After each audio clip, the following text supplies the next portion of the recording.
Good morning. My name is Karen Baker. I have been an employee of ODJFS for over 20 years. I'm an external auditor in Cincinnati, and I oppose Senate Bill 52 because my coworkers and I have been down this road before.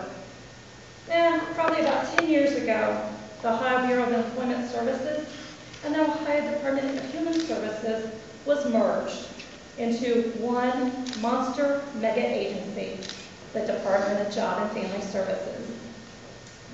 ODJFS now has a budget of $19 billion with over 30 separate program operations. As someone who's worked for the human services side prior to the merger of this agency, as an external auditor, I audited nursing homes, developmental centers, clinics, and all county Department of Job and Family Services, or Human Services at that time, child support, and children's services. I know firsthand that the goal of the merger to reduce the duplication of services has not happened. The culture of the two agencies never merged. I have no interaction with the employment side of the agency. I work right beside them, but we never talk as far as business. ODJFS is overflowing with duplicate and unnecessary layers and levels of management. Last year, the Ohio Department of Job and Family Services Joint Labor Management Budget Committee, which I was a member of, recommended flattening the table of organization as a way to decrease the management to bargaining unit ratio of this mammoth agency. Today, this has not happened, so we're not saving any money. The merger 10 years ago was implemented for political reasons only, obviously not operational. The same reason for which Senate Bill 52 is being touted about today. Thank you. Operations Director with OCSA for 20 years. And I was also involved with the proposed merger of OBES and Human Services. I'd like to just describe several factors here that we feel are relevant in this whole discussion as it relates to Senate Bill 52. Specifically, the private sector has used corporate restructuring and business consolidation as a business model, but it's actually proven that it has not worked. There's between 2/3 and 70% of those examples, according to the Harvard Business Weekly and other management magazines, indicated that they have not created the shareholder value and dealt with the customer interest. What are the factors in those failures? Some of the very same factors that we have observed in the OBES Human Services factor. One was not understanding the complexities of the different operations of the different organizations themselves. We have the description here. They have a very complex Medicaid side, we have a very complex social services side, we have a very complex human resource development side. These are separate cultures, and one of the primary reasons for the corporate failures is the absence of acknowledgement of the necessity and the difficulty and complexity of merging cultures so you have an efficient operation. Another factor here is that it over-relies on technology, and that technology can solve sins or solve some of these problems.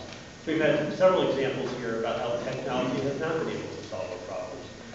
When we moved to the new agency, we got involved with a lot of contractors to solve some of the technology problems, which ultimately proved to be unsuccessful. We actually had to hire employees back in the IT area at a savings of $105,000 per IT employee to resolve that model that had been designed with respect to the merger. We contracted for a job matching system because part of the purpose here was to match the different organizational structures. We paid $63 million for a job matching system, which we concluded we could not use. We have OAKS, who is basically an enterprise system, basically connect agencies. And I don't have to go through some of the difficulties we've had with the OAKS operation, and some of the promises that have been made, and some of the promises we're still waiting for with respect to how agencies need to work together. necessity of corporate or agency merger would resolve these, and they have not been resolved. And lastly, what we'd like to also say is that we realize that our purpose here as state employees is to make sure we provide value to the customers, to Ohioans. And there have been numerous changes in many state agencies that we've been working on literally for many years. Under Governor Voinovich, we have the Quality Services and Partnership Program. We saved a documented $350 million in that joint partnership with the governor, working on process improvements in many state agencies. We've also continued the process in many respects until we want to work with this governor in that area as well.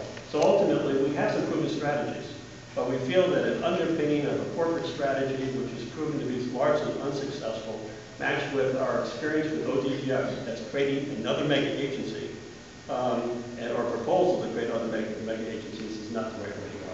Thank you.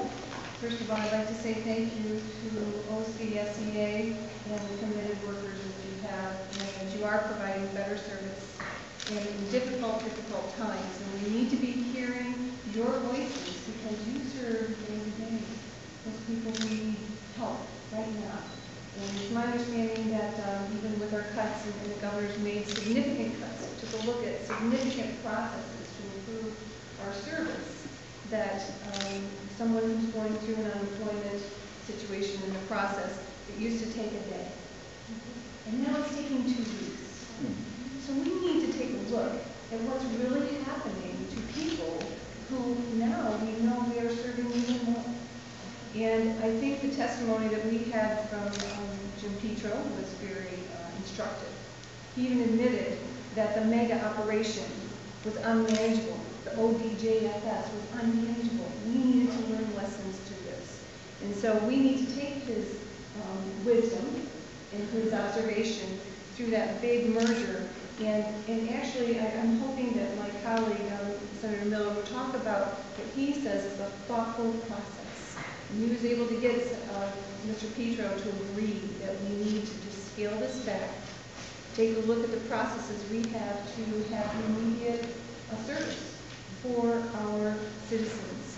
And also some of these things, when you take a hammer to squish a gnat, you're going to cause severe problems. And one of them that has been identified, which I think is very significant, is that some of our departments are federally funded.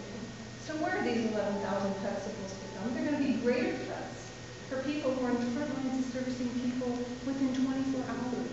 So they can stay in their homes, so they can pay their utility bills, so they can get the food that they need and help their children through school. And we know that this is going to have a significant effect on our prisons.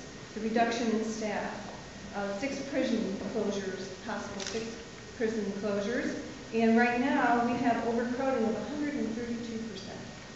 Now that can go up to 179% capacity with fewer employees in there, and really helping those folks get through, their prison term and hopefully get back on their feet when they join society. So these are all issues that are very critical, and we need a really common sense, practical approach.